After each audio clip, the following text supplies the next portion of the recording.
medieval discoveries that we wish we never made. We imagine history as a solid thing, a carved monument we can walk around, its edges smoothed by time. We study it, we admire it, we think we understand its shape. The medieval period, in particular, has been cast in a familiar relief: the glittering spire of faith, the cold weight of the sword, the smoke of humble hearths, all framed by the grand narrative of darkness giving way to light. But monuments can be hollow. And sometimes, we drill a core sample, seeking to understand the stone better, only to release a sigh of air so cold and ancient it chills not our skin, but our collective soul. These are not the celebrated discoveries, the pristine manuscript, the king's lost crown. These are the ones that feel less like finds and more like intrusions. They are the echoes from the crypt that answer a question we never thought to ask, in a language we wish we didn't understand.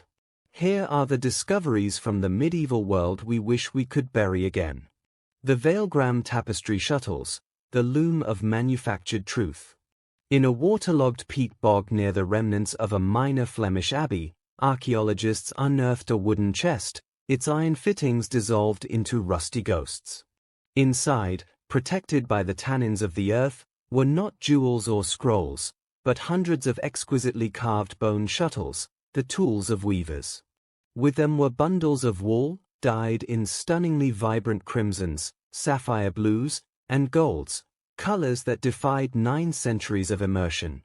Initial excitement was immense, a direct link to the textile workshops that were the engine of the medieval Low Countries.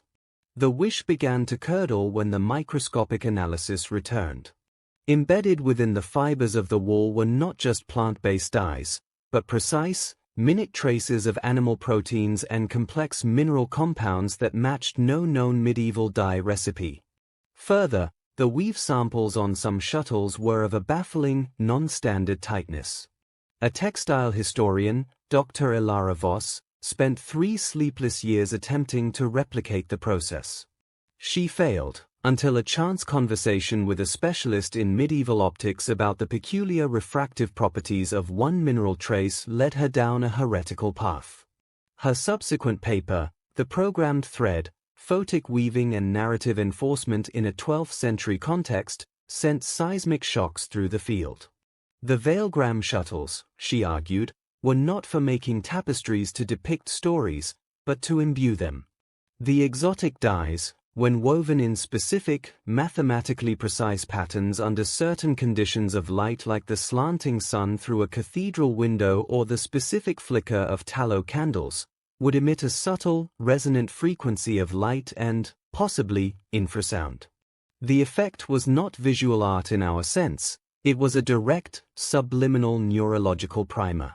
The tapestry woven from these threads, likely a vast piece for the abbey's chapter house, would not simply show the story of, say, the crucifixion or the martyrdom of a saint. Anyone spending time in its presence, their brainwaves gently entrained by the emitted frequencies, would experience a heightened, visceral sense of sanctity, dread, or piety. The narrative became not an illustration to be understood, but a reality to be felt and unquestionably believed. The discovery suggested that the most powerful tool of the medieval church and perhaps of secular power, too, was not simply fear or scripture, but a silent, sophisticated technology of psychoacousto-optic programming. The awe people felt in holy spaces wasn't just spiritual, it was, in part, engineered. It makes one wonder, did faith move mountains, or was it a precisely calibrated frequency emitted by a wall hanging? The shattering implication is that some of the core emotional experiences that defined the medieval worldview, the bone-deep certainty of God's presence, the terror of hellfire, may have been, literally, manufactured. The Merenhold dental calculus, the liturgy of the flesh. The charnel house of Merenhold Castle in the German uplands was a grim but standard find, a post-battle clearance from 1241, containing the jumbled remains of several hundred souls. Bioarchaeologists, applying the latest techniques, analyzed the dental calculus, the hardened plaque, on the teeth of the deceased. This plaque is a time capsule of a life, trapping microscopic particles of everything a person breathed in or consumed. In the calculus of a young man, identified by isotopes as likely a junior knight from a local family, they found expected things: starch grains from coarse bread, microfibrils of tough meat. But then, they found something else. Preserved with freakish perfection were strands of human muscle tissue, traces of neuronal proteins specific to brain matter, and keratin from human skin. The pattern was unmistakable and repeated in over 60 other sets of remains from the pit. These were not the random marks of starvation or brutality. The proteins were found in conjunction with specific lipid residues and traces of wine tannins. These men had, very systematically and repeatedly, consumed human flesh and blood as part of a ritual meal. The immediate assumption was an act of extreme desperation during a siege. But the historical record showed no siege of Marienhold in that period. The castle had fallen swiftly in a surprise attack. There was no time for starvation. Furthermore, the consumption was not limited to one class. It was found in knights, men-at-arms, and even a cleric identified by his fragile collarbone, shaped from a lifetime of writing. The wish here is for the bliss of ignorance. We knew the medieval world was violent. We knew about the accusations of host desecration, the blood libels levied against Jews. But those were the accusations of the powerful, the fantasies of persecution.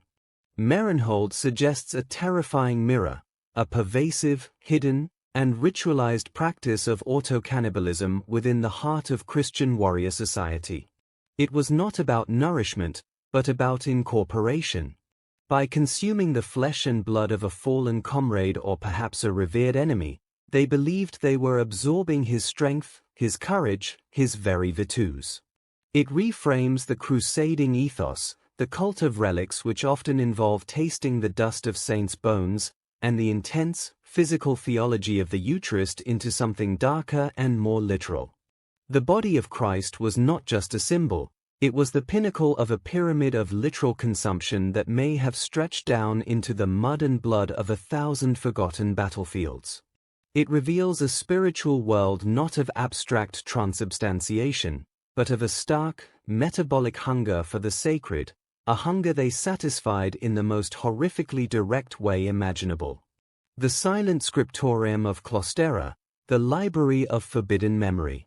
Clostera was a Cistercian monastery in a remote alpine valley, abandoned after a 14th-century avalanche. Excavations in the 1990s revealed a standard layout: church, dormitory, refectory. But beneath the abbot's house, sealed behind a wall constructed with clear haste, was a small, windowless room. It contained no books. Instead, it held 12 stone desks, and on each desk, a complex device made of wood, brass, and what appeared to be large, polished slabs of obsidian. After a decade of study, a team of historians and engineers pieced together their function. They were not writing machines, but reading machines. A user would place their hands on 2 brass hand grips, lean forward, and rest their forehead against a cold, concave obsidian plate. A mechanism would lower a spiked needle, not to write on parchment, but to trace over a dense, spiral pattern of almost microscopic pits and grooves etched onto a peculiar clay and resin disc. Dozens of these discs were found in lead-lined boxes. The discovery of the devices was baffling. The discovery of their purpose was world-breaking. Neurological and historical analysis cross-referencing the unique molecular decay signatures of the disks with patterns of brainwave entrainment concluded that the disks were not data storage in a digital sense. They were experimental recordings. The needle tracing the groove triggered specific, direct neural impulses in the reader's brain via the obsidian plate and the handgrips which completed a circuit. One would not read about the Battle of Tours. One would experience the adrenaline, the terror, the muscle strain, the limited field of vision, and the emotional state, the raw, unfiltered sensorium of a specific participant. Clostera was not a scriptorium for copying texts. It was a silent library for archiving consciousness. The books were first-person experiences, a peasant's dawn in 1095, a queen's moment of childbirth in 1187, the final thoughts of a heretic burning at the stake in 1212. The Church had ostensibly condemned such mechanical necromancy as an affront to the soul's sanctity and a danger to memory's God-ordained fragility. Yet here, in one of its most austere orders, was a clandestine archive of pure, subjective truth. The wish is for the permanence of narrative. History is the story we tell about the stories we've been told. Crusader offered a way to bypass story entirely, to drink directly from the well of another's lived moment. It is terrifying because it demolishes interpretation. We could know, definitively, the smell of the air on the day the Magna Carta was signed, not from a chronicler's florid prose, but from the baron who stood there, bored and with a toothache. We could feel the genuine, unadulterated faith, or the crushing doubt, of a medieval mind. This is not a gift, it is a curse. It would rob us of our own relationship with the past, replacing the fragile, beautiful act of understanding with the brutal, overwhelming theft of experience. It suggests that the powers of the age knew the terrifying power of raw memory and chose, not to preserve it for enlightenment, but to seal it away, knowing that some truths are too potent, too destabilizing, to be allowed to live. The comital post-mortem directive of Aveyron, the contracted afterlife. In the archives of the Counts of Aveyron, a fragmentary parchment was found tucked into a ledger of tithes and swine prices. It was not a will, but a post-mortem service directive, dated 1317. Written in a dry, legalistic hand, it detailed not the disposition of lands or goods, but of the Count's own consciousness. The document contracted the local abbey to perform a sustained office of the name upon his death. This involved not just the standard masses for his soul, but a continuous, rotating chant by a designated choir of 12 monks, in a specially constructed chantry chapel with specific acoustical properties. The goal, as stated, was to create a resonant vessel of sufficient durability to maintain the coherence of the anima rationalis for a period of not less than 2 centuries. Accompanying sketches showed architectural plans for the chapel, with walls curved to create standing waves at a specific frequency. The directive allocated vast sums for the perpetual upkeep of the monks, with brutal penalties the forfeiture of lands should the chant lapse for more than 1 hour. The Count wasn't just praying for his soul's ascent, he was, through a contract, paying to keep his subjective eye from dissipating after death, using sound as a binding force. This is more than a quirky medieval vanity. It implies a chilling, contractual view of the afterlife. The soul was not in God's hands alone. Its fate could be influenced, even detained, by a properly funded and executed legal technical ritual. It reduces salvation, or at least, the persistence of self, to a matter of acoustical engineering and feudal contract law. The rich could literally buy themselves more time as a coherent entity in the hereafter, while the poor soul would dissolve into the divine or the damned collective. It reveals a medieval mind that saw the cosmos as a set of binding laws, both spiritual and physical, that could be navigated, manipulated, and leased, even beyond the grave. The horror isn't in the possibility that it worked. The horror is in the sheer, breathtaking audacity of the attempt, and the stark class divide it etched into eternity itself. The Witchmere engine, the clockwork god. In the drained fens of East Anglia, a strange, corroded lump of iron and stone was long dismissed as a post-medieval mill part. Advanced scanning revealed it to be an astoundingly complex interlocking assembly of gears, escapements, and weighted levers, all contained within a sphere about the size of a human head. Inscriptions in a debased Latin identified it as the Ordo de, the god order or god mechanism. Dated to circa 1380, it was a cosmological model, but not like the beautiful, static armillary spheres of philosophers. The Witchmere engine was a working model. When activated likely by a water clock or weight drive, its gears would turn, simulating not just the motions of the planets, but, according to the reconstructed schematics, the unfolding of time itself, the procession of feast days, the rhythms of the liturgical year, and even the calculated dates of future events like eclipses and jubilees. It was a predictive engine of divine time. But one set of gears, labeled voluntas, was connected to a series of inputs. Tiny, delicate arms could be positioned by an operator to represent current events: famine, war, the birth of a prince, the death of a pope. The engine would then, through its calculations, predict the likely spiritual and temporal outcomes. It was a theocratic computer designed to remove the uncertainty from God's will. By reducing divinity to a clockwork logic of cause and celestial effect, it aimed to make providence calculable. The implication is that some within the Church, likely a secretive, tech-minded few, saw God not as an inscrutable being, but as the supreme clockmaker, and if you could understand the clock's mechanism, you could predict, and perhaps even influence, its ticks-tacks. This is the discovery that murders mystery. It takes the vast, terrifying, and beautiful unknown of the medieval God and confines him to a box of brass and iron logic. It is the ultimate act of intellectual hubris, and its existence suggests that the crisis of faith that would erupt in later centuries didn't begin with Darwin or Galileo, but in a Fenland workshop where a nameless monk tried to build a cage for the divine and, in doing so, built the first prison for the modern soul. The ash-embodied library of Voynich, the flesh-bound word. In the ashes of Voynich, a village wiped from the map during the Black Death, a communal cellar held a horror that froze the excavation team.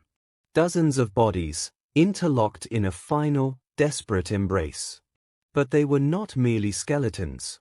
A strange, preservative property of the soil and the intense, sealed heat of the fire had created a ghastly mummification. And upon their skin, on arms, backs, chests, were texts. Not tattoos, but writings impressed into the flesh itself, the letters raised in colloid-like scars. Using advanced spectral imaging, researchers recovered the texts. They were not prayers or names. They were fragments of land deeds, recipes, marriage agreements, songs, children's rhymes, local gossip, and records of petty debts. The villagers, seeing the plague advancing and knowing their written records on parchment would be looted or burned, had undertaken a horrific, collective act of preservation. Using bone needles and soot, they had transcribed the most essential, mundane records of their lives and their community onto their own bodies. One woman's back held the complete boundaries of her family's field. A man's torso bore the recipe for his wife's unique barley beer. A child's arm showed a skipping song. This was the ultimate democratization of history. When the parchment of the powerful burns, we lose charters and chronicles. When the flesh of the powerless is inscribed, we lose the smell of the beer, the tune hummed at twilight, the precise curve of a furrow that belonged to one family. The Voynich library is unbearable because it is too intimate. It forces us to know these people not as statistical victims of a pandemic, but as individuals who chose, in their final agony, to become their own archives. They turned their mortal bodies into ledgers, their skin into the last parchment. To read them is a violation of a privacy they sought to protect unto death. It makes the vast abstraction of the medieval peasant agonizingly, unspeakably specific. We wish we never saw their shopping lists etched over their hearts. The Celestat consensus, the fossilized thought. The final discovery is the most subtle, and perhaps the most devastating of all. It didn't come from a dig, but from a new form of textual analysis applied to a mountain of known sources. Thousands of letters, sermons, legal disputes, and chronicles from 12th century Europe fed into a neural network designed to detect not content, but cognitive patterns. The AI wasn't looking for what people thought, but how they thought. It mapped the logical structures, the assumptions, The unspoken causal links that were so universal they were never written down because they were the very fabric of reality. What it found was the Celestat consensus named for the town whose documents provided the clearest signal. The analysis revealed that medieval thinkers, from the scholar to the illiterate peasant, did not share our fundamental cognitive architecture. We think in a framework of linear cause and effect, empirical observation, and a firm divide between the subjective and objective. The Celestat consensus shows they thought in a state of permanent, low-grade synesthesia, where concepts had inherent physical properties. Justice wasn't an abstract idea, it had weight and temperature. Sin had a taste and a texture. More crucially, their logic was not linear but echoic. An event did not just cause another event, it resonated with similar events across time and space, creating harmonic or dissonant patterns that were more meaningful than the discrete events themselves. The death of a king could rhyme with a biblical plague, making them part of the same metaphysical event. This isn't poetic metaphor. It was their lived, cognitive reality. When a chronicler writes that the land groaned under an unjust king, he is reporting a sensory fact as he perceived it. This explains actions that seem insane to us, treating a murderer's weapon as guilty itself, believing a saint's relic could bleed in sympathy with a distant injustice, seeing heresy in a deformed calf. The wish here is for the comfort of shared humanity. We look at the past and think, they were like us, just with different facts. The Celestat consensus says they were not like us. The very way their brains constructed reality was alien. Their world was animate, resonant, symbolically charged in a direct, sensory way ours is not. We can never truly understand them, because to do so we would have to cease thinking like modern humans. The chasm between us is not one of knowledge or morality, but of fundamental perception. The discovery renders the past permanently, irrevocably foreign. It is a loneliness deeper than any historical ignorance. We are left gazing across a gulf not of years, but of consciousness itself, at minds that heard the music of the spheres in the wind through a field of wheat, and felt the agony of Christ in the rust of a nail. Epilogue: the burden of the unearthed whisper. These 7 discoveries are not merely unsettling facts. They are paradigm poison. They attack the foundations of how we relate to our past, and therefore, to ourselves. They suggest that faith was engineered, that piety was metabolic, that memory was a forbidden technology, that the afterlife had a subscription fee, that God was a calculation, that history was written on skin, and that the medieval mind was a country to which we have lost the map. We dug seeking roots and found a labyrinth. We sought connection and found an abyss of otherness. The wish to know these things is a very human wish, the wish to preserve a simpler story, a clearer lineage, a more comfortable past. But the whisper from the crypt has been heard. It tells us that the Middle Ages were not a prelude to our world, but a universe unto itself, operating on rules both profound and horrifying, a universe where the spiritual was tangible, the mind was malleable, and the line between the miraculous and the mechanical was frighteningly thin. We can no longer look at a cathedral window, a legal document, or a chronicler's tale in the same way. They are not just artifacts of a bygone age. They are fragments of a lost cosmology, a whisper from a shore we can no longer reach, carrying truths we are no longer equipped to hold. And some truths, once unearthed, bury themselves not back in the earth, but in the silent, shadowed soil of the modern soul. The burden of the whisper. The initial wave of disbelief that met these discoveries was not born of stubbornness, but of a profound cognitive defense mechanism. The human mind, much like the historical record it curates, seeks narrative cohesion. It prefers a past that can be shaped into a story with a discernible arc, from darkness to enlightenment, from superstition to reason, from bondage to liberty. The Veilgram shuttles, the Merenhold calculus, the Witchmere engine, they do not fit. They are narrative shrapnel, tearing through the comfortable fabric of our understanding. To accept them is not merely to add new chapters to the book of history, it is to realize the book was written in a language we fundamentally misread. The unraveling of certainty, from scholarship to seance.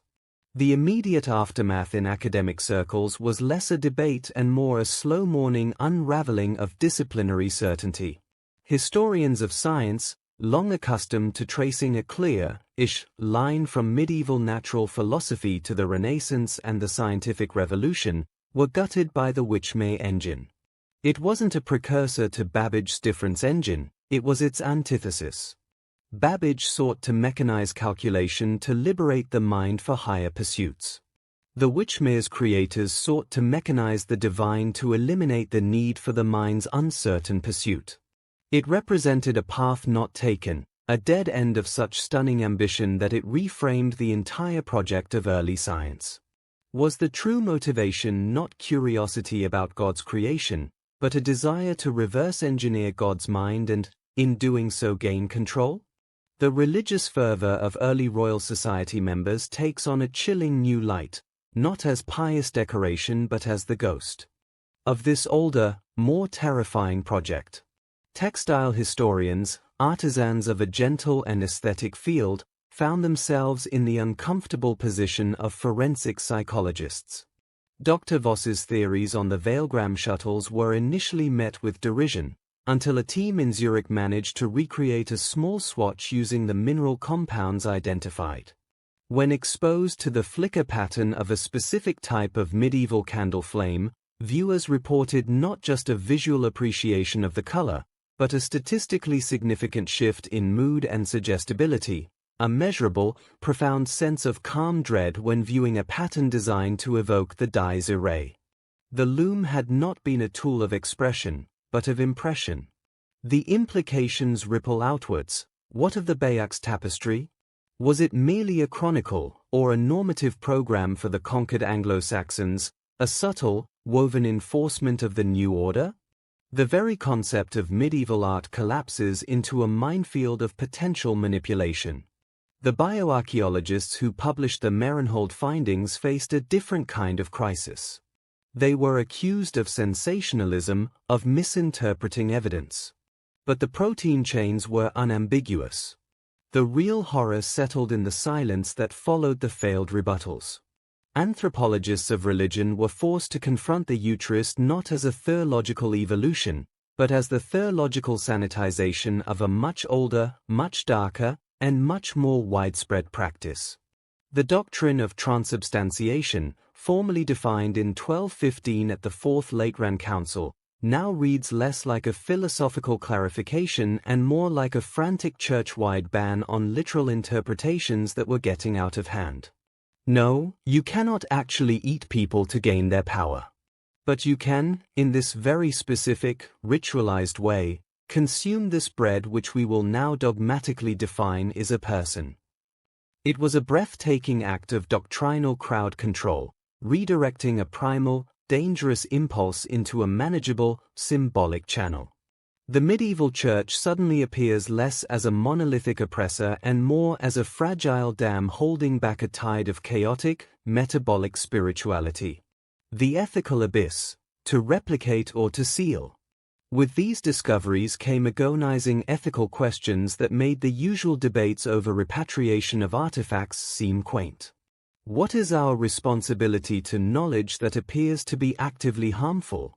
The Clostera machines presented the starkest dilemma. A faction of neuroscientists and experimental historians argued vehemently for a program of careful replication. We could finally know, they insisted. Not interpret, not guess. Know what it felt like to be a serf, a nun, a leper. It would be the end of historical prejudice, the ultimate act of empathy. Their opponents, a coalition of ethicists, psychologists, and more cautious historians, saw a nightmare. You are not building a window, one testified before a UNESCO ethics panel. You are building a door without a lock. We have no idea of the neurological consequences of imprinting a 14th-century consciousness onto a 21st-century brain. What latent traumas, what perceptual frameworks, might take root. You could drive someone permanently insane, or worse, create a carrier for a mimetic virus, a way of thinking we have collectively outgrown, lying dormant in a groove of clay, waiting to reboot itself in a modern mind.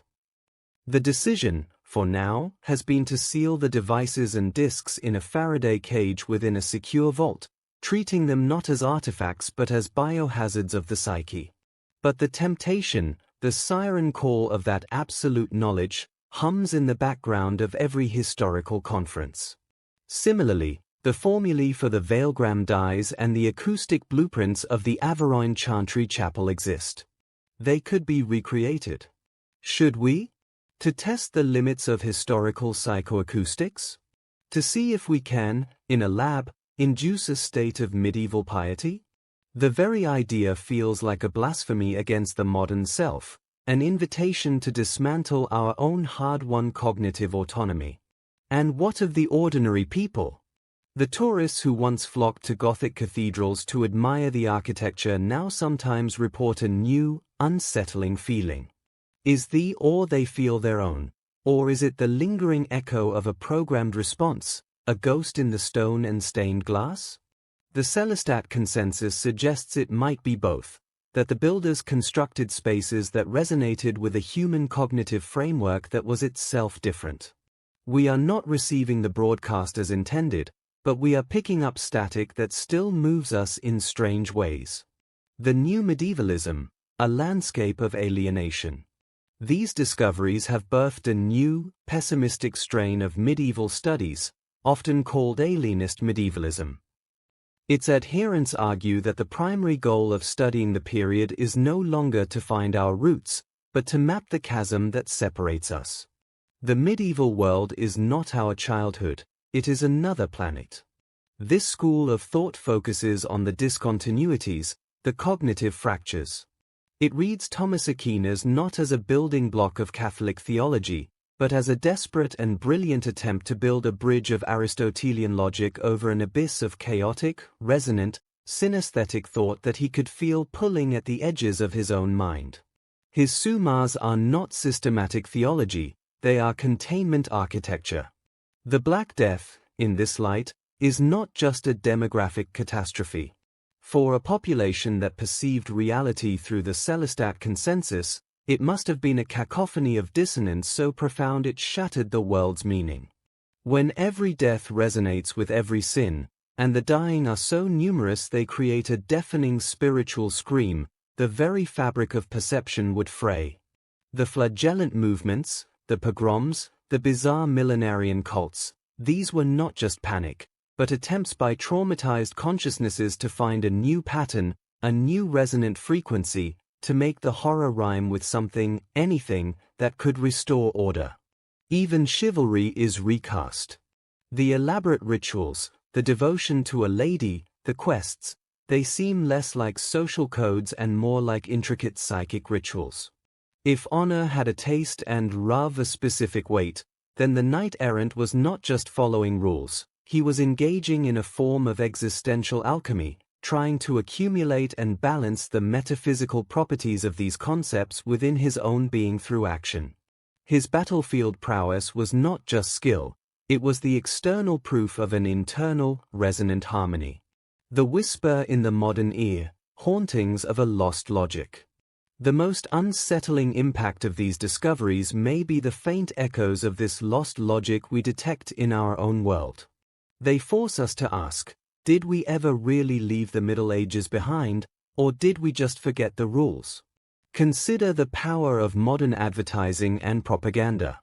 The precise use of color, music, and repetitive imagery to bypass rational thought and create brand loyalty or political allegiance. Is this not a crude, digital descendant of the Veilgram technique? The way social media algorithms create echo chambers that reinforce beliefs feels like a cheap, algorithmic parody of the medieval echoic logic, where similar ideas resonate and amplify each other across a network, creating a perceived truth stronger than any objective fact. The Merenhold directive reframes our own obsession with legacy and fame. The billionaire building a monument, the politician curating their archives, the ordinary person painstakingly maintaining. Their social media profile, are these not secular, feeble attempts to create a resonant vessel for our own anima rationalis, to stave off the dissolution of our subjective selves into the oblivion of forgotten time? We have traded chantries for cloud servers, but the desperate contract with eternity remains. And the Witchmere engines ghost haunts every predictive algorithm. From stock market models to climate change projections to the algorithms that suggest what you should watch next, we have rebuilt the God mechanism, not with brass gears, but with silicon. We have outsourced our navigation of an uncertain future to calculation, seeking, like the medieval cleric, to remove the terror of uncertainty by making the future a predictable output of a knowable system. Our faith is now in the algorithm's inscrutable will, a new digital providence. Conclusion: living with the unearthed. We wished we never made these discoveries because they rob us of a comforting lineage. We can no longer see ourselves as the enlightened children of a dark age. We are the orphans of a different universe. The medieval world, as revealed by these 7 intrusions, was not a time of simple faith versus growing reason. It was a vast, complex, and often terrifying experiment in consciousness. It was a civilization that perceived the universe as a living, speaking, resonant text, and they developed astonishing, and sometimes monstrous, technologies to read it, to influence its narrative, and to inscribe their own stories upon its very flesh and the fabric of reality itself. To know this is to carry a burden. It is to walk through a world where the shadows in a cathedral are a little deeper, where the words in a chronicle seem to vibrate with a lost frequency, where the silence after reading a medieval poem is filled with the ghost of a perception we can never share. We cannot know these things. The whisper from the crypt is now a permanent voice in our collective consciousness, a low, steady hum reminding us that the past is not a foreign country. It is a foreign state of being. And its discoveries are not just artifacts in glass cases. They are mirrors, reflecting back not our ancestors, but the strange, fragile, and often frightening architecture of the human mind itself, showing us that the borders between faith and physics, between memory and reality, between the self and the cosmos, are far more porous and far more haunting than we ever dared to believe. The true discovery, in the end, is not about them. It is about the terrifying plasticity of us. The living silence, contamination, conspiracy, and a future unmoored. The initial shock of these 7 discoveries has settled into a low, chronic fever in the body of academia and the collective psyche. It is no longer a matter of debate over findings, but of grappling with a pervasive, epistemological vertigo. The past, once a settled continent, is now a shifting archipelago of alien realities. And the waters between them are rising. The phenomenon of contamination, when the past infects the present. A disturbing, unpublicized pattern has emerged among researchers most deeply immersed in these specific cursed artifacts. Dr. Ilara Voss, who decoded the Veilgram shuttles, no longer visits textile museums. She reports that looking at any pre-16th century tapestry for more than a few minutes induces not just a mood shift, but a specific, intrusive synesthesia. The Lady and the Unicorn series in Paris, she confided in a now-sealed interview. The sight panel, the blue isn't just blue. It has a sound. A high, clear tone like a struck glass, and it carries a scent of ozone and cold stone. I know, rationally, this is a psychosomatic response born of suggestion. But the knowledge does not stop the perception. It feels more like remembering than hallucinating. Similar reports come from the linguists who spent years with the Celestat cognitive models. They find themselves occasionally thinking in metaphor so concrete it feels literal. I had a difficult conversation with a colleague, one said. Afterwards, I didn't just feel guilty. I felt like my words were a sticky, black resin on my hands. I had to physically wash them 3 times before the sensation faded. This cognitive leakage or temporal contamination syndrome suggests that deep, immersive study of these alternative perceptual frameworks can, in some individuals, cause a temporary, or perhaps permanent, rewiring. The medieval mind, it seems, is not a static historical fact, but a latent potential within the human brain, a dormant operating system that can be partially booted by exposure to its original code. The most severe case involves a junior conservator who worked on the Marienhold remains. After months of handling the calculus samples and reconstructing the ritual meal sequences, he developed a profound aversion to consuming meat of any kind, followed by episodes of olfactory hallucination, the smell of blood and incense in sterile rooms.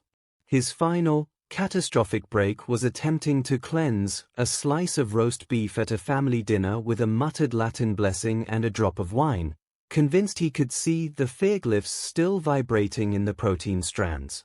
He is now in a private institution, treated not for psychosis, but for what his doctors cautiously term extreme historical empathy manifesting as acquired neuroatypical perception. This contamination effect raises an unanswerable question.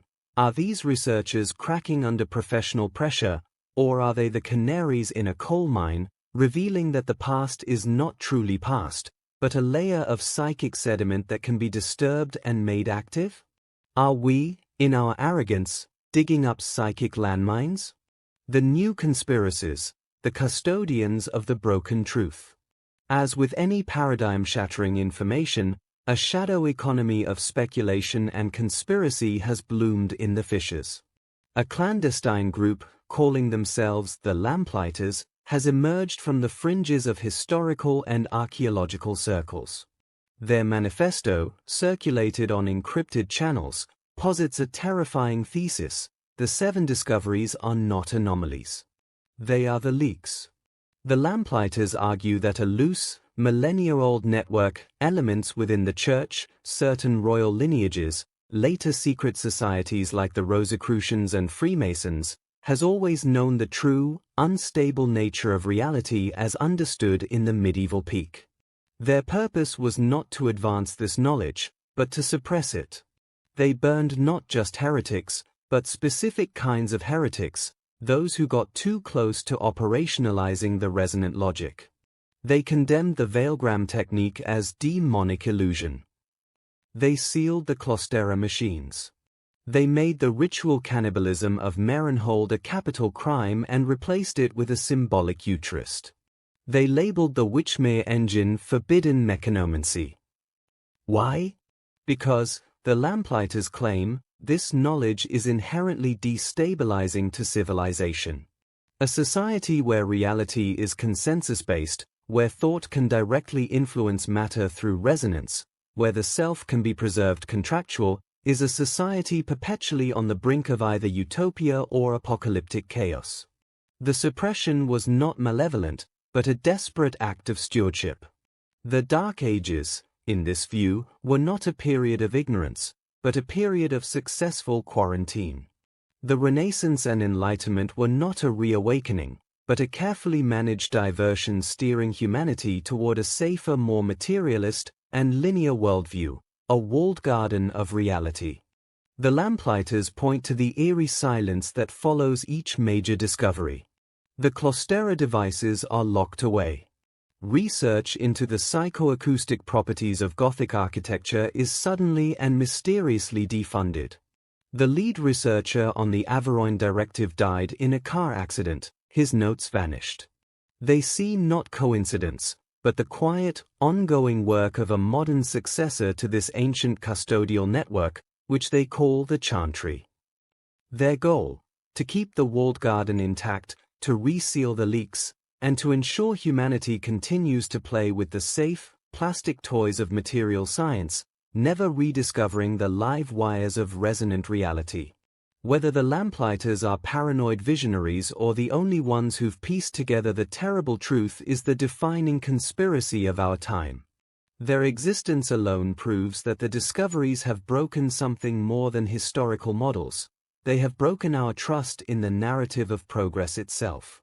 The future unmoored, A guide to the new dark age. We now live in the aftershock. How does one build a future when the foundations of the past have been revealed as alien and unstable? Several fraught paths are emerging. 1. The path of the archivist hazard worker. This is the dominant, institutional approach. Treat the discoveries as level 4 biohazards, but of a cultural and cognitive kind. Establish protocols not just for physical preservation, but for psychic insulation. Researchers must undergo rigorous psychological screening and serve limited, rotating terms on cursed projects. Knowledge is to be contained in encrypted, air-gapped archives, accessible only by committee approval. History becomes a guarded tomb, not an open field. The goal is not understanding, but containment. 2. The path of the resonant revivalist, a smaller, radical faction, often overlapping with the fringes of the lamplighters, advocates for the opposite. They argue that in an age of ecological collapse, social fragmentation, and spiritual emptiness, we need the medieval tools back. We need to relearn the grammar of reality.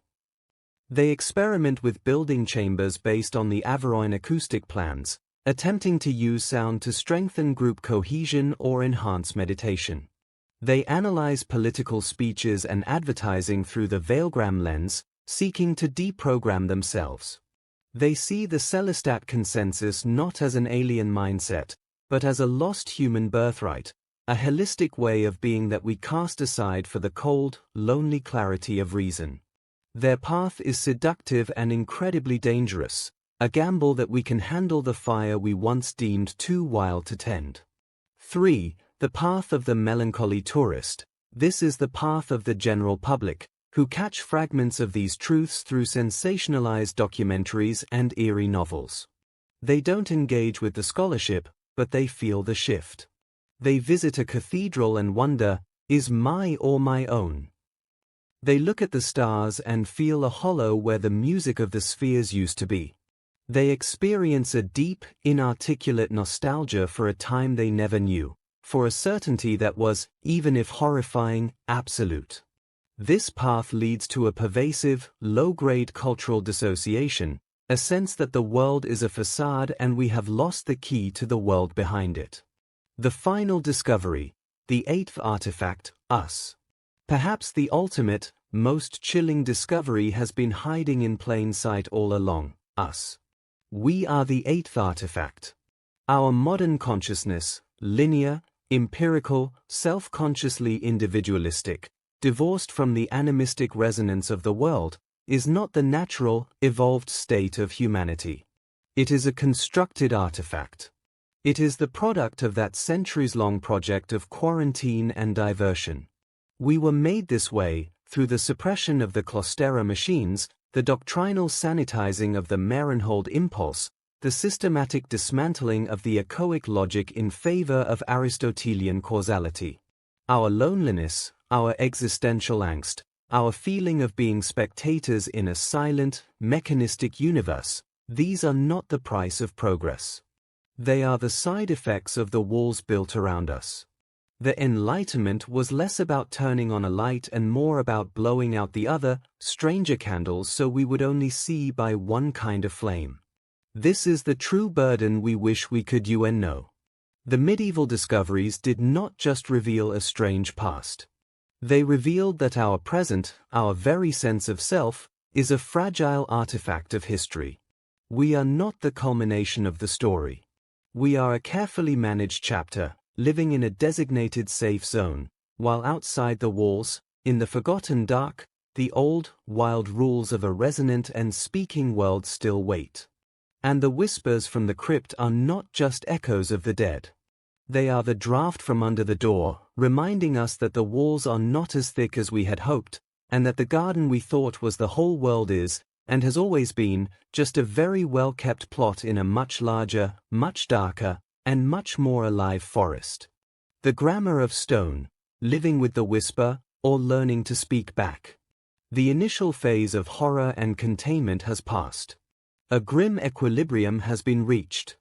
The Clostera discs are locked in a vault deep within a geologically stable mountain, surrounded by white noise generators and monitored by personnel who undergo monthly psychiatric evaluations.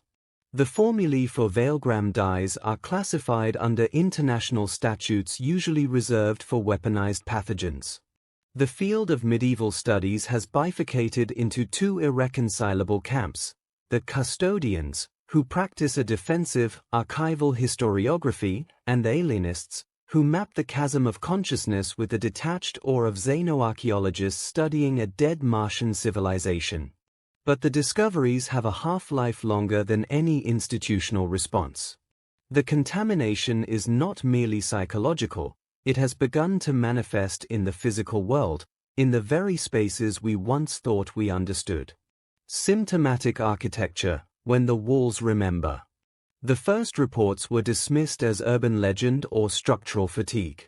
A curator at a museum housing a fragment of the Veilgram wall, kept in a dark, climate-controlled case, insisted the emergency lights in that wing flickered at exactly 11:34 p.m. every night, casting a specific, momentary pattern on the floor, a pattern that matched a stress map of the weave. Engineers found no electrical fault. In the town near Marienhold, residents of modern apartments built within sight of the old castle ruins began reporting shared, vivid dreams of a silent, hungry feast. A psychologist investigating the phenomenon found that the dreamers all had apartments with a direct line of sight to the excavation site's floodlights at night. The light, reflecting off a particular subsoil layer exposed by the dig, was hitting their windows in a specific, pulsed rhythm, a rhythm that, when analyzed, matched the hypothesized cadence of the ritual chant implied by the dental calculus evidence. Most chillingly, a team of acoustic archaeologists, working independently of any sanctioned body, attempted a modest, low-power recreation of the Averoigne chantry's sound environment in an anechoic chamber. They used a digital simulation, not human voices. The experiment was a failure in its stated goal. But the chamber sensors recorded something else. 4.7 seconds after the simulation ended, the chamber's perfectly sound-deadening foam registered minute, impossible vibrations. When translated into sound, the waveform was not an echo. It was a response, a simpler, repeating three-note phrase of alien consonants. The lead researcher described it as the building clearing its throat. These are the symptomatic echoes. They suggest that the medieval technologies were not just influencing human minds, but were interacting with the fabric of reality itself, its materials, its light, its sound, in a way that left a permanent trace, a scar in the phenomenological world. The past isn't just recorded in the stone and soil, it is of them. And by disturbing it, we have triggered a kind of ambient, autonomic memory. This has birthed a new, clandestine discipline, phenomenological forensics. Its practitioners are a mix of rogue physicists, historians, and sensor technicians. They don't study documents. They study spaces with magnetometers, spectral analyzers, and quantum resonance scanners, technology uncomfortably reminiscent of the Witchmere engine's purpose, looking for the ghost signatures of performed rituals, the residual emotional charge of centuries-old events, the embedded logic of the Celestat consensus in the very layout of a village or the curve of a vault. They are mapping a hidden geography, one where history is not something that happened, but something that is still happening, at a frequency just beyond our normal perception. The schism in the soul, faith after the engine. The theological ramifications have been the most profound and the most personally devastating. For believers, the discoveries did not simply challenge history, they dynamited the foundations of faith itself. The Veilgram shuttles made divine awe seem like a product. The Marienhold calculus made communion seem like a sanitized echo of a blood-soaked impulse. The Averoigne directive made eternal life seem like a feudal contract. And the Witchmere engine made God himself seem like a problem to be solved. Within the Vatican and other major religious institutions, a silent civil war rages. The traditionalists argue that these are diabolical counterfeits, Satan's mimicry of sacred truths designed to lead the faithful into despair. They advocate for a renewed, militant faith that rejects these findings as archaeological heresies. But a growing movement of deconstructionist theologians argues the opposite. They propose that God, in His infinite grace, met humanity where it was. The medieval world was one of resonant, tangible reality. So God gave them a faith of resonant, tangible truths, a faith that could be woven, tasted, heard in stone, calculated in brass. The Incarnation was the ultimate act of this divine translation, the infinite rendered into the finite, resonant terms of human perception. The horror of the discoveries, they argue, is not that they disprove God, but that they reveal the terrifying, condescending lengths to which God went to communicate with a consciousness so alien to our own. The Eucharist, in this light, is not a symbolic replacement for cannibalism, but a sublime redirection of a deep, human spiritual metabolic impulse towards a source of infinite, rather than finite, power. This view offers a fragile hope, but at the cost of a devastating humility. It means our modern, abstract, personal faith is not a purer form, but a later, simplified model, a faith for an age that has lost the grammar of resonance. We are spiritual adults, they say, trying to read a children's picture book written in a language of smell and weight and taste we have forgotten. The silence we often feel in prayer isn't God's absence, it's our own perceptual amnesia. The unwritten future, choosing a past. We stand at a precipice of choice, but it is not a choice about the future. It is a choice about which past we will legitimize, and thus, which future it will birth. Option 1. The Great Resanctification, the custodian's future. We double down on the quarantine. We use our advanced technology not to explore the resonant past, but to build better walls around it. We develop cognitive damping fields for historical sites. We algorithmically scrub dangerous perceptual patterns from digital scans of artifacts. We create a seamless, sanitized, and ultimately false heritage, a past that is safe, coherent, and dead. This path leads to a stable, sterile world, a museum planet where history is a monitored exhibit and human consciousness is confined to its current, limited bandwidth. It is the ultimate triumph of the chantry, securing the walled garden forever. Option 2. The resonant reawakening, the lamplighter's gamble. We choose to relearn. We cautiously, ethically, attempt to reactivate the dormant grammar. We establish perceptual reserves, heavily supervised sites where selected individuals can be exposed to controlled symptomatic echoes, to veilgram-like patterns, to see if the synesthetic, echoic consciousness can be safely reintegrated. This is not a return to superstition, but an attempt to achieve a bimodal consciousness, one that can think linearly and resonantly, empirically and symbolically. The potential rewards are staggering: new forms of communication, a healed sense of connection to the living world, art that is not just seen but felt in the viscera. The risks are annihilation, societal collapse into conflicting realities, the weaponization of resonant technology, or simply the irreversible unraveling of the modern self into a chaos of perceptions it cannot process. Option 3. The long mourning, the tourist drift. We do nothing decisive. We live with the melancholy. We let the discoveries be a cultural mood, not a catalyst. We produce art about the haunted past, philosophy about the lost self. We become connoisseurs of our own alienation. This path leads to a slow, quiet fading. The whispers become background noise, then forgotten. The walled garden remains, but we forget there was ever anything outside, and eventually, we forget the walls are there at all. We simply become smaller, living in a smaller world, with a shrunken past and a diminished future. Epilogue. The whisper is a question. The medieval discoveries we wish we never made have done their work. They have murdered our innocence about history and about ourselves. We can no longer believe in a simple, progressive timeline. We live in a palimpsest, where the older, stranger writing shows through the text of our present. The final revelation is this: the whisper from the crypt was never a statement. It was a question. The Veilgram shuttle asks, is your feeling truly your own? The Merenhold calculus asks, how far will you go to become what you revere? The Clostera disk asks, do you want to know, or do you want to understand? The Averoin directive asks, what price would you pay to endure? The Witchmere engine asks, do you seek truth, or a user's manual for God? The Volnoi skin asks, what would you etch onto your own flesh to be remembered?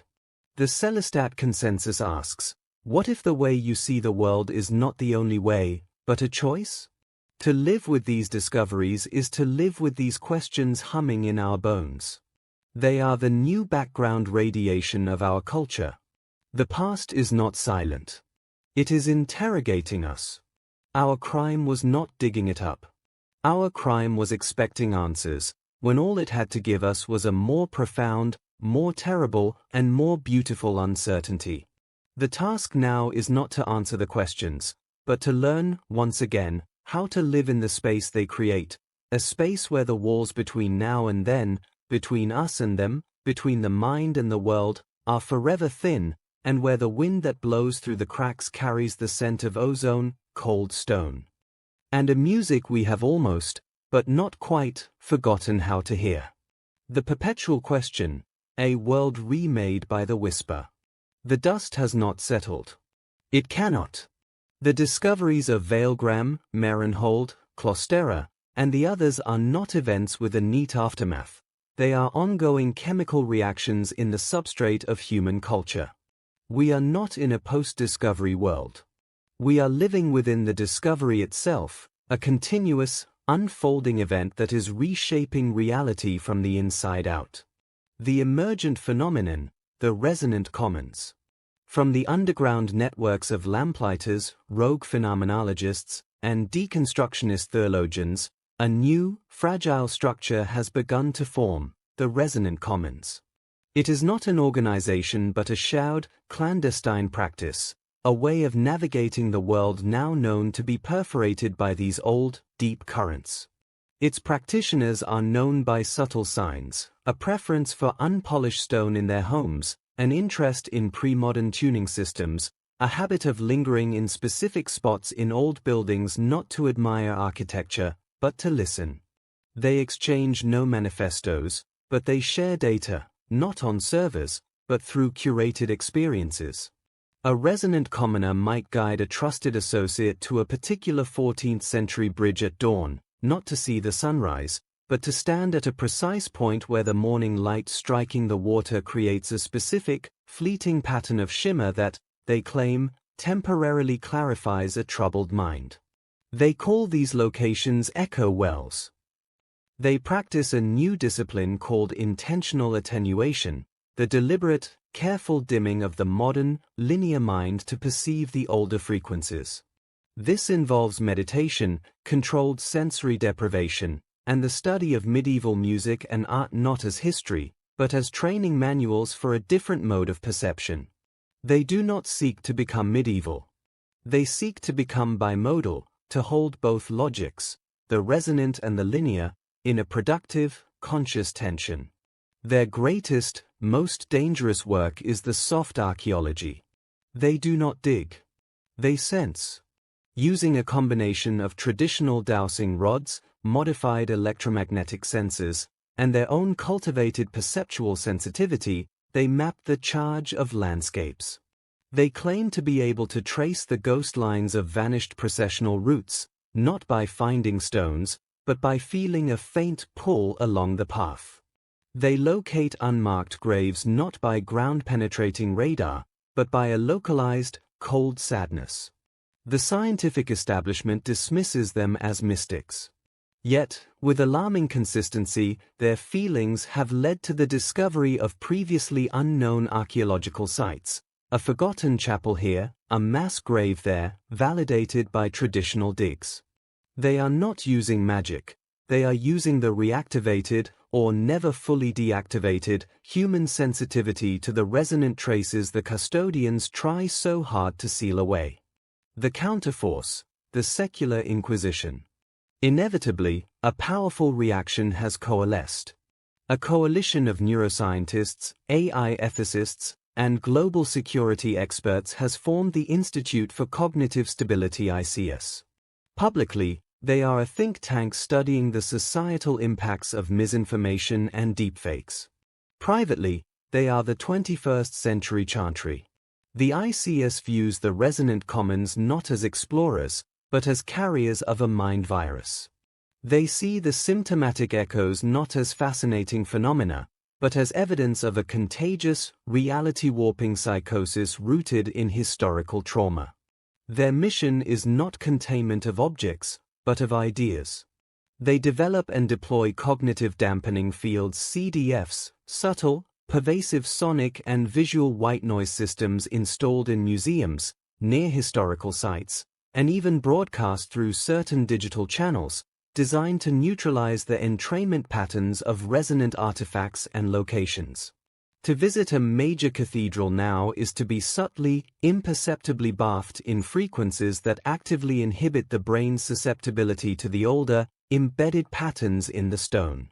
Their most controversial project is the Clarion Protocol, a proposed global framework to digitally cleanse the historical record. Using advanced AI, they would analyze all digital scans, photographs, and 3D models of medieval artifacts and architecture, algorithmically identifying and neutralizing patterns that match the veilgram or other dangerous perceptual signatures. The stained glass window in your VR tour of Notre Dame would be subtly altered, just a few pixels shifted, to render it perceptually inert. The past would be made safe by being made bland. To the ICS, this is a vaccine against collective insanity. To the resonant commons, it is the intellectual equivalent of burning the Library of Alexandria. The new human, fractures in the species. The schism is no longer just ideological, it is becoming biological, or more accurately, neurological, a split in the nature of thought itself. A minority of children, born after the discoveries and raised in environments where the whisper is acknowledged often in resonant-leaning families or in regions with high densities of symptomatic sites, are displaying what psychologists are calling neo-echoic cognition. They report dreams that correlate with undiscovered archaeological features. They solve spatial problems not by linear logic, but by a felt sense of fit or resonance. Some demonstrate mild, consistent synesthesia, perceiving numbers with personalities or historical dates with specific colors and textures. Standardized testing fails them, but they excel at pattern recognition of a deeply holistic, non-linear kind. Are they evolving? Or are they simply the first generation in centuries not systematically culturally dampened from a latent human capacity? The education system is at war with itself over how to handle them. Some call for specialized schools to nurture this re-emergent intelligence. Others, backed by the ICS, advocate for early cognitive behavioral therapy to integrate them into normative, linear thinking for their own good and societal stability. This suggests a terrifying possibility. The human species is undergoing a spontaneous, cognitively driven speciation event. Homo sapiens rationalis and Homo sapiens resonans may be emerging as distinct, and potentially mutually incomprehensible, forms of consciousness within the same biological shell. The old class divides of medieval society, cleric, knight, peasant, are being replaced by a new, more fundamental divide, those who think in lines and those who think in echoes. The unanswered core, the origin of the whisper. All of this frantic reaction, study, and conflict circles the central, unanswerable question that haunts every discovery: where did this knowledge come from? The alienist medievalists have a heretical subfaction that poses the darkest theory. They note that the peak of this resonant technology, the sophistication of the veilgram weaves, the Witchmere engine, the Clostera discs, clusters in a narrow period, roughly 1150 to 1350 AD. Then, it fragments, is suppressed, and vanishes.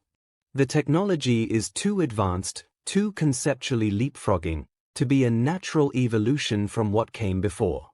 It appears, in the historical record, almost ex nihilo. Their theory, it was reverse-engineered. From what? They point to the pervasive medieval obsession with relics, with physical fragments of the holy. What if, they posit, the ultimate relic was not a splinter of the true cross, but something else? A fragment of a technology so advanced it seemed miraculous?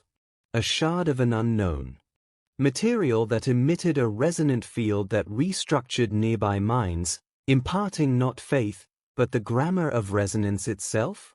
What if a group of monks in the 12th century found, or were given, an artifact that was, for lack of a better term, an instruction manual for reality, written in a language of physics and perception they could barely grasp? Their desperate, brilliant, and often horrific attempts to understand and replicate its principles gave us the Veilgram, the Witchmere, and the rest. The Church, realizing the destabilizing power of this Promethean relic, eventually hid it away and spent centuries systematically dismantling and covering up the experiments it spawned, creating the narrative of the Dark Ages and the Renaissance as a smokescreen. This theory makes the discoveries not medieval at all, but the scar tissue left by a brush with something unimaginably older and other. The whisper, then, is not from our past. It is an intercepted signal, a corrupted download from a source we still cannot name. It explains the feeling of alienness, the sense that this knowledge doesn't belong to any human timeline. It suggests we are not uncovering our history, but nursing a centuries-old wound from a contact we never understood. Conclusion, to be the question. We stand now in the perpetual dusk of certainty. There is no going back to a time before the whisper. There is only the endless, unfolding present of its question. The medieval world we thought we knew was a lie, but the truth is not a comfort. It is a living, breathing, and sometimes screaming uncertainty. We have learned that all can be woven, that faith can be metabolic, that memory can be stolen, that eternity can be contracted, that God can be modeled, that history can be written on skin, and that the mind is a territory with forgotten continents. The final discovery, the one that wraps around all the others, is this: history is not a record. It is a relationship. And our relationship with the medieval past has been violently, irrevocably transformed. It is no longer a parent to respect or a child to pity. It is a ghost in the same house, speaking a language we are only beginning to relearn, its presence changing the pressure in every room. We are not the culmination of their story. We are the conversation they started, a conversation conducted across centuries in a language half of which we deliberately forgot. The artifacts we dug up are not answers, they are the other side of the dialogue, finally audible. So, we must choose not what to believe about the past, but how to be in this new, haunted present. Do we build higher walls with the ICS, creating a sterile sanctuary of the mind? Do we follow the resonant commons into the echoing dark, risking madness for a larger world? Or do we simply learn to live with the chill, to acknowledge the draft from under the door, and go about our lives, forever slightly colder, forever listening for a music we can never fully hear? The whisper from the crypt is now the sound of our own world. It is the hum in the wires, the pattern in the data, the uncanny feeling in an old place. It is the question etched into the foundation of everything we think we know. And our only true task, now and forever, is to have the courage not to answer it, but to live, fully and terribly, within its endless, echoing wake. We are no longer the heirs of history. We are the guardians of a mystery, the tenders of a ghost, the listeners in a silent room that is no longer silent, wondering, always wondering, what we will be asked next. The unending dawn, a toda for the listeners. The notion of a final part is, we now understand, a comforting illusion of the linear mind. There is no conclusion to a story that has revealed itself as a living system, a resonant echo without a definitive origin or end. Yet, for those who have followed this descent into the whispering dark, a shape can be traced in the chaos, not an answer, but a new kind of map, drawn on the parchment of our altered present. The emergent world, a taxonomy of echoes. Our civilization now operates on a schizophrenic spectrum of awareness. We can categorize our new reality not by nations or economies, but by the relationship to the whisper.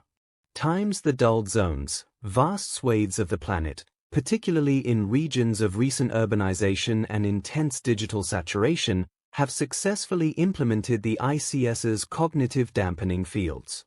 Life here proceeds with a smooth, efficient quiet. Cathedrals are beautiful museums. Medieval music is a pleasant historical curiosity. The discoveries are known, but as academic scandals, not existential threats. This is the success of the new chantry, a global, silent majority living in a carefully curated, resonant neutral reality. The price is a pervasive, unnameable flatness, a cultural agnosia where the deepest art feels like a reproduction, and history is a textbook, not a presence. Times the resonant enclaves, scattered across the globe, in the Welsh Marches, the French Dordogne, the hills of Tuscany, pockets of New England, are communities that have voluntarily withdrawn from the dulled zones. They are not Luddites, they use technology, but selectively, to amplify the whisper, not drown it. They employ sensitive algorithms to identify echo wells and symptomatic architectures, preserving them as sacred sites. Their children, the resonants, are educated in bimodal curricula, learning calculus alongside the symbolic languages of heraldry and liturgical chant as perceptual exercises. They experience a richer, more perilous world, one fraught with meaning and haunted by occasional, collective visions. They are the gardeners trying to revive a lost ecosystem in the walled garden. Times the borderlands, most of us live here, in a state of perpetual cognitive dissonance. We feel the dampening, the way our phones seem to pull our attention into a shallow, linear stream, but we also catch glimpses. A song on the radio that inexplicably brings the taste of iron to your mouth. A dream of a face you've never seen, only to find it the next day in a 13th century fresco. A sudden, overwhelming sense of place in an anonymous alley. We are neither fully dulled nor fully resonant. We are the battleground. The new arts, crafting with the unseen. From this tension, a new renaissance is struggling to be born, not of humanism, but of haunted integration. Time's resonant composition, musicians are creating works using the acoustic principles of the Aveyron chantry, not to pray, but to explore. Their concerts are held in specially tuned spaces, and attendees report not just hearing music, but experiencing shared, mild synesthesias, seeing ripples of color, feeling textures on their skin. It is art as controlled, collective phenomenology. Time's mnemography, writers, inspired by Voynich, are experimenting with flesh narratives. Using biodegradable, subcutaneous inks and safe, temporary processes, they etch short stories, poems, or personal histories onto their own skin for the duration of a story's healing. The text is lived with, sweated through, washed, and finally fades. It is the ultimate rejection of the permanent, distant record in favor of a transient, embodied tale. Time's architecture of the third mind, a new school of design seeks to build spaces that mediate between the linear and the resonant. Buildings with curves that catch light to create deliberate, fleeting veilgram-like patterns on certain days. Walls embedded with harmonic stones that vibrate gently with specific human voices. These are not homes or offices, but tuning buildings, places, designed to gently stretch, not break, the modern mind. The ultimate reconciliation, the Celestat prayer. Perhaps the most profound development comes from an unexpected fusion.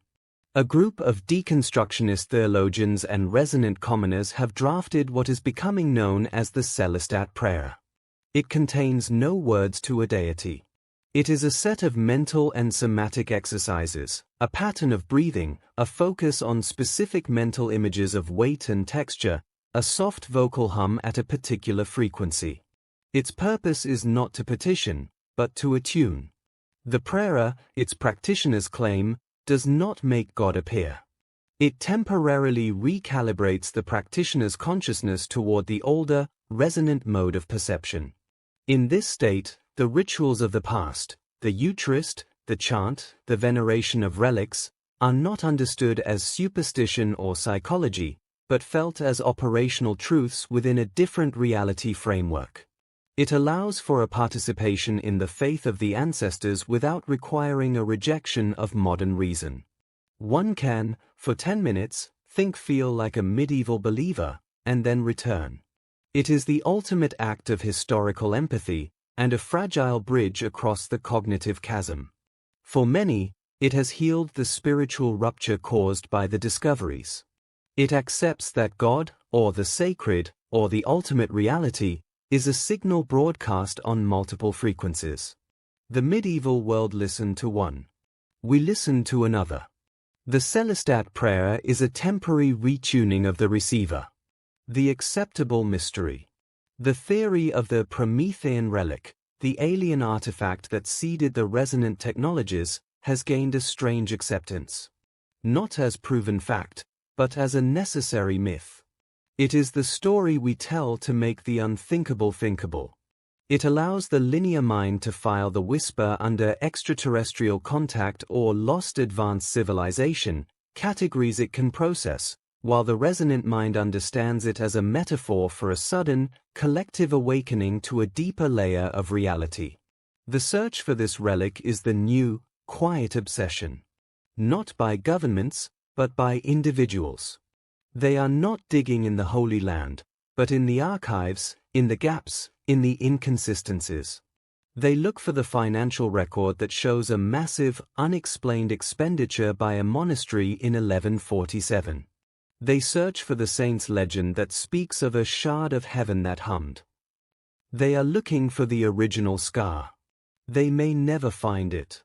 The search itself is the act of integrating the question. So, here we are. We wished we never made these discoveries because we wished for a simpler story. We got, instead, a more true one, a truth that is complex, terrifying, and alive. The medieval world is not behind us. It is beneath us, and within us. Its technologies were not primitive, they were profound explorations of a different intersection between consciousness and cosmos. Their discoveries were not stepping stones to us, they were roads not taken, roads we are now, tentatively, fearfully, mapping again. We are no longer historians of a dead past. We are ecologists of a living memory. We are no longer believers or atheists in the old sense. We are participants in a vast, multi-frequency dialogue about the nature of existence, a dialogue that includes the voices of people who died 800 years ago, because in a resonant universe, nothing that has ever been truly felt ever fully ends. The whisper from the crypt was never a ghost story. It was an invitation. An invitation to put down the textbook, to turn off the damping field, to step into the borderland, and to listen, not just with our ears, but with our skin, our bones, the ancient, forgotten parts of our mind. To listen to the weight of justice in a courtroom. To taste the texture of time in an old song. To see the pattern of a life in the cracks of a wall. To feel the echo of a choice made centuries ago, trembling in the air of a city street. The discoveries broke our world. But in the cracks, a stranger, deeper, and more beautiful world is showing through. Our task is not to repair the break, but to learn to see by its light. The dawn is unending. The whisper continues. All that remains is to decide how deeply we wish to listen.